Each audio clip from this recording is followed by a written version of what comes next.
Konnichiwa, minasan. Nagbabalik na naman ako sa inyong news feeds ngayon. Tayo magagala na naman. Lilibutin natin yung Japan. Tara at sabayan niyo ako. Napagkasunduan namin ngayon, pupunta kami ng Kyukai muna bago mag-book off. Para naman magabayan kami sa aming mga gala. Ayan, nag-Kyukai na kami. Tapos yan, papunta na kami ng book off. Daming lakad niyan. Lakad lang ng lakad. Tapos, nagugutom na kami niyan. Pero, lakad pa din ng lakad. Lakad ng lakad.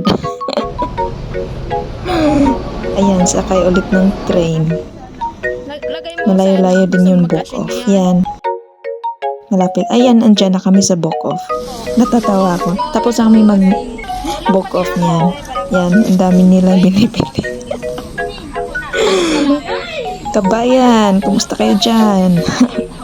Yung time na yung gutom na kami at pagkatapos namanap ko yung pagkain agad. At ayan, dyan kami napunta dyan sa Sangria Bayan. Hindi ko naalala pero ang sarap ng pagkain dyan. Yung shoyo nga lang yung hindi ko gusto yung lasa.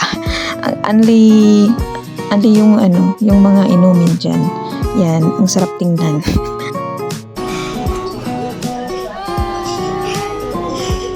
Mag-hi ka sa video ko.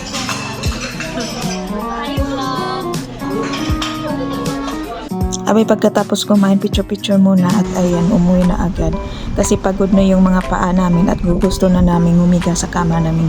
Ang sarap. Ang sarap ng kama. Tapos tuwing naglalakad kami, meron pa kami nakasalubong na nag-i-invite sa religion nila. Kala ko sa Pinas lang yan, dito pa din pala sa Japan, meron pala din ganun. Natatawa ako. Hanap tayo mangga. Ang gusto mo? Mahal ba? Sorry naman. Isang gano'n, ang mahal-mahal. Ayan, naalala ko yan. Yan yung point of... Bye guys, at hanggang dito na lang yung video ko. See you to my next vlog.